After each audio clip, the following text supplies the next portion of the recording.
What's up, guys? Exhaust. I'm out here on vacation just chilling, but I wanted to jump into a topic of discussion. I wanted to speak about the F22a1, F22a6, that platform, and I wanted to kind of compare it to the H22 and basically also talk about how people would completely avoid the F series single overhead cams in favor of the H22.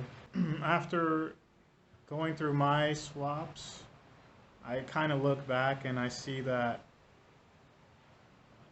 if I wanted to make more power and I wasn't particular to NA or turbo, I could have just stuck with the engine I had in the Prelude to begin with.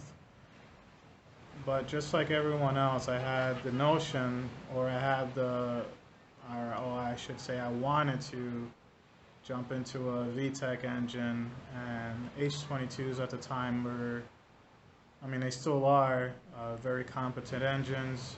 Everybody wanted an H22 in their Civic, Accord, Prelude, and that was a big fuss was just about the H22 or even H23A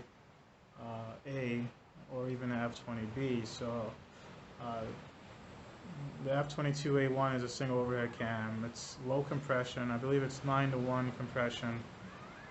In the Prelude, it makes about 145 horses, or no, 135 horses and like 145 or 147 foot-pounds of torque. So it's not necessarily a fast motor to begin with, but it does have a lot of potential.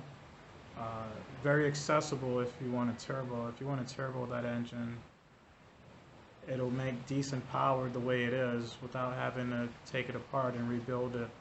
And one of the things I believe, like in the Honda community, when it comes to like making horsepower, everybody is very particular about naturally aspirated.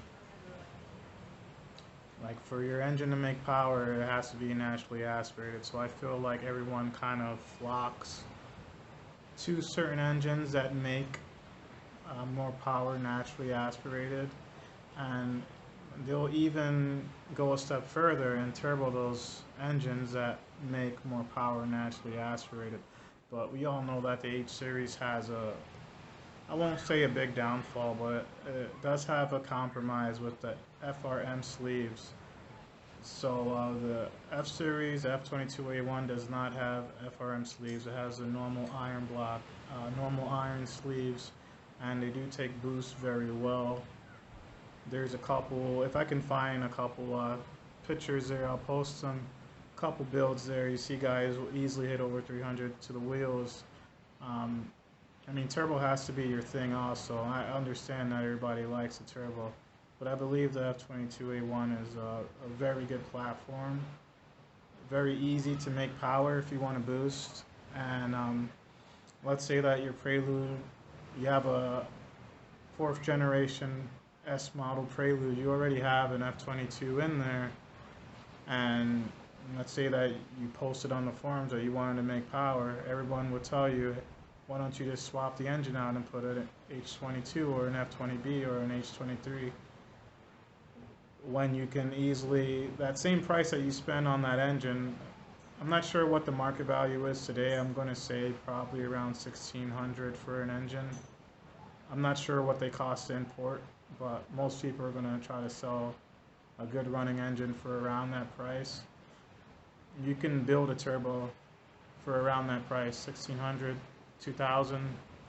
You can build a turbo F22 for around that price and make over 100 more wheel horsepower than you would get just swapping in an H22. And also, like speaking about VTEC engines in particular, there really isn't any magic. You know what I mean? Like there's no special recipe for why these engines can make good power naturally aspirated. It's just the fact that you have a VTEC and you have two different settings for your cams. Basically, you have your smaller cam, which lets you idle and gives you the torque to drive around town, and you have your big cam, which is going to push your power band further up in the RPM, which is going to give you more horsepower up top, and it also will push your torque band closer to up top as well. So just with that thought process, understanding what the VTEC is, then you would understand that you don't necessarily need VTEC to make big power. Speaking on turbo, you don't necessarily need VTEC to make big power. A good engine to look at is 4G63 that's found in the Evo 8. Those engines don't have any variable valve timing. They do have a decent sized cam. I want to say a 264 cam. I'm not sure of the other specifics like the lift. I'm not too sure about that. And those Evo engines with those factory cams, and you can see them making over 400 to the wheels. Just to give you, give you something to think about, because the F22, I know it's a single overhead cam, but I'll try to tie it in. The F22a1 cylinder head flows pretty well actually, so there isn't really a limitation when it comes to the cylinder head flowing.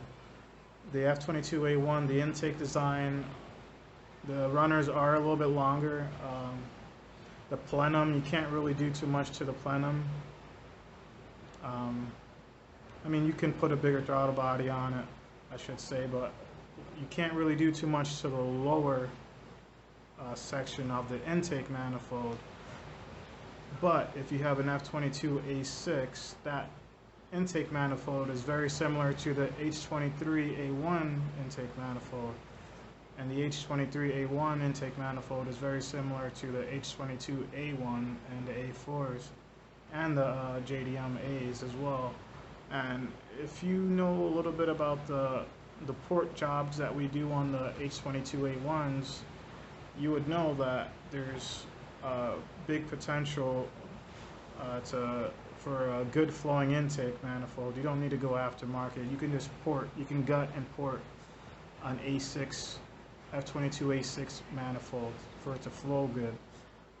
Same as a H23A1. And so you take that recipe, you have a decent flowing head, you have a stout bottom end, 9-to-1 compression, and the only thing you're missing on that F22A1 is a cam. The cams are pretty small on the F22A1, but even with that stock cam, you can still make good power. But if you wanted to make a little bit more power, I'm not saying that you're going to make 4G63 numbers, but you should be able to make pretty good power. And F23A1s are cheap. There's plenty of them. You can find them in so many different vehicles, Accords. So a lot of Accords come with the F22A1s, and there's still a lot of Accords in the junkyard. And just with that mindset, like, you're not spending a lot of money to have an engine that you already have. You don't have to go out and spend money to buy the engine.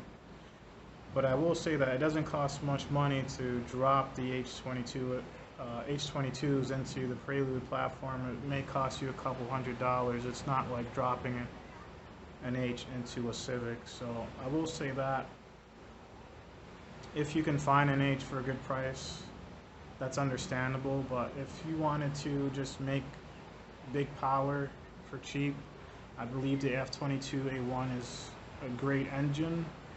Very overlooked, very underrated. Everybody just seems to go for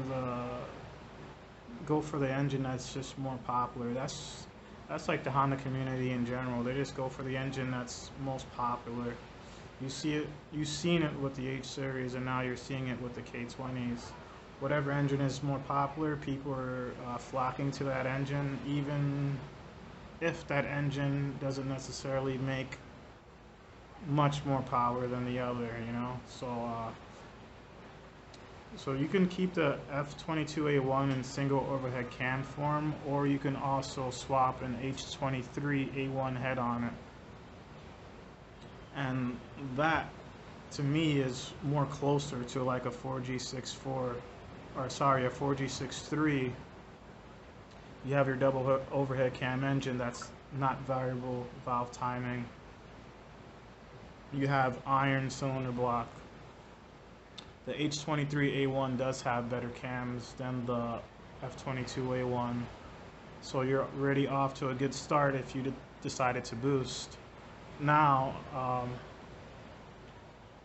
the F22A1 isn't known to be a NA motor. It's not known to make big power NA, and there isn't any magic for why it doesn't. It just doesn't have the recipe from the factory to make NA power. To make NA power, you need to have an engine that has good compression. Usually 10 to 1 and up is good for NA. You need to have a good intake manifold that caters to high revving as well. And you can see the F22A1 does not have an intake manifold that'll support the higher revs to make more power. And it also does not have the cam. It doesn't have a big cam in there. But not to say that it can't. You know,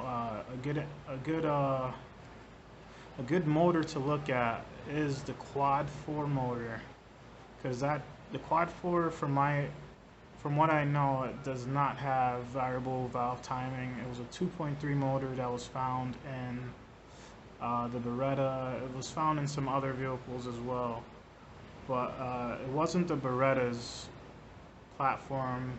It was another vehicle's platform with that same engine that made 190 horsepower without any valve timing. So that'll tell you right there that, I mean, yeah, there is good benefits with a VTEC engine, the VTEC technology. There's good benefits, but I do think people overrate a little bit.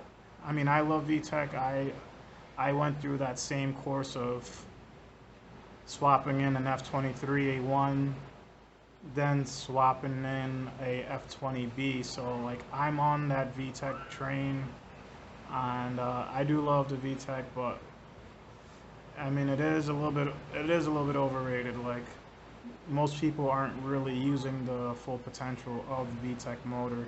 Most people just do bolt-ons and they call it a day. So I think people need to open up their minds a little bit. If people weren't so stuck on just one car brand, they would see that other car brands, just like Mitsubishi, making huge power with no variable valve timing, and they're doing it at a relatively cheap price. And I feel like the F-Series can be that budget engine where you can just make tons of power for very cheap, and everybody just overlooks it. I wouldn't say everybody. I think the Accord owners, at least the OGs that have been in the Accord community for a long time before the H-swaps were very popular, probably understand my train of thought there. And video's kind of jumbled about, but that's all I got to say for today. I think the F22 is a great platform, and if I can go back and do it again, I would probably either try to go NA with my F22A1 or boost it, or even supercharge it. So that's all I got for today. Hopefully you guys enjoy your day, and peace out.